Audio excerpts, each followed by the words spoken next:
Shalom, selamat malam.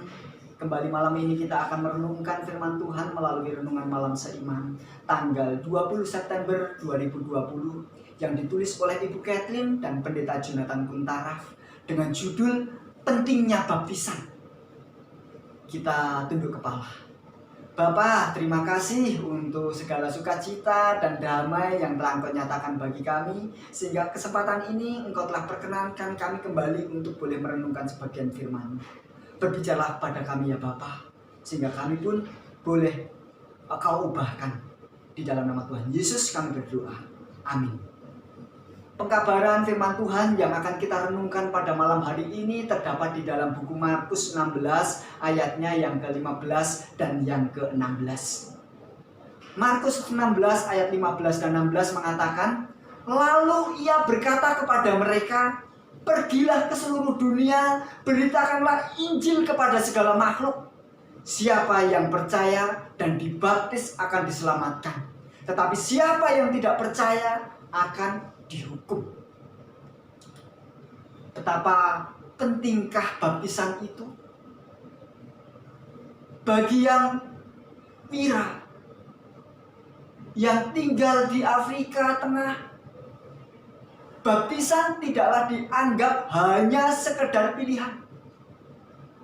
Kurang lebih setahun ia belajar Alkitab dengan rajin. Ia ingin benar menjadi seorang Kristen. Pada suatu petang, ia menceritakan kepada suaminya tentang hal-hal yang telah dipelajarinya.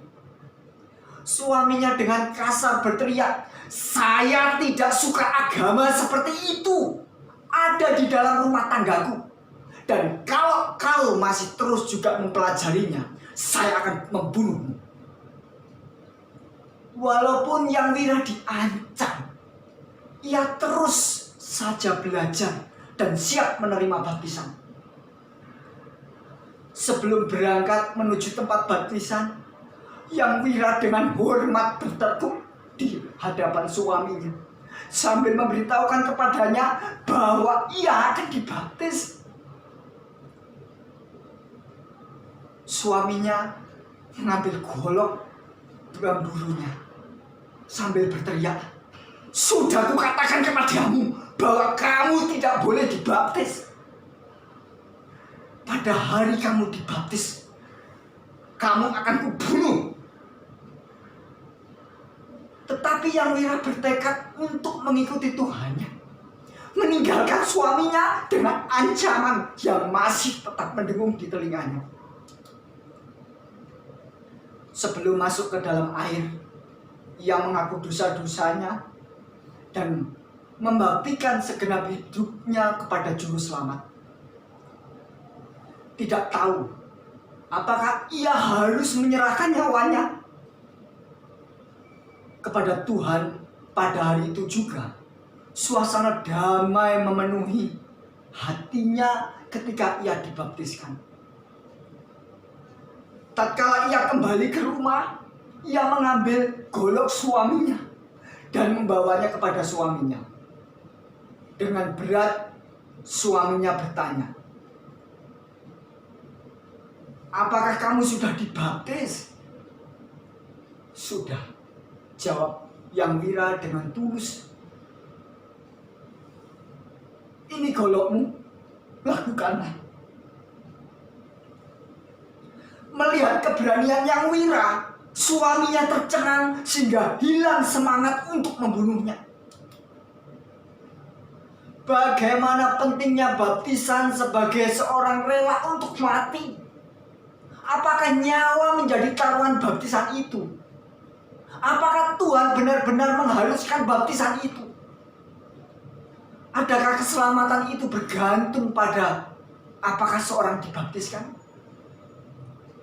Ayat inti kita mengatakan, barang siapa dan percaya dan dibaptiskan akan diselamatkan. Kita melihat adanya hubungan antara baptisan dengan keselamatan. Yang percaya kepada Yesus perlu dibaptiskan, yang merupakan lambang mulainya hidup baru di dalam Yesus. Kiranya hidup kita terus dipimpin Tuhan yang bukan hanya mengampuni dosa kita, tetapi juga memberikan kekuatan untuk menghidupkan hidup yang baru. Hidup yang penuh penurutan kepada Tuhan. Kiranya ini menjadi pengalaman kita masing-masing. Kita tunduk kepala, kita berdoa. Bapa, terima kasih untuk segenap sukacita yang telah Engkau nyatakan bagi kami atas pentingnya baptisan bagi setiap orang yang percaya. Biarlah renungan ini menambah iman kerohanian kami, bahkan menambah keberanian kami untuk mengambil sikap percaya dan mau dibaptis hanya oleh karena Engkau saja. Inilah pengharapan kami Bapa. Kami berdoa di dalam nama Bapa, Putra, dan Roh Kudus. Amin. Tuhan memberkati.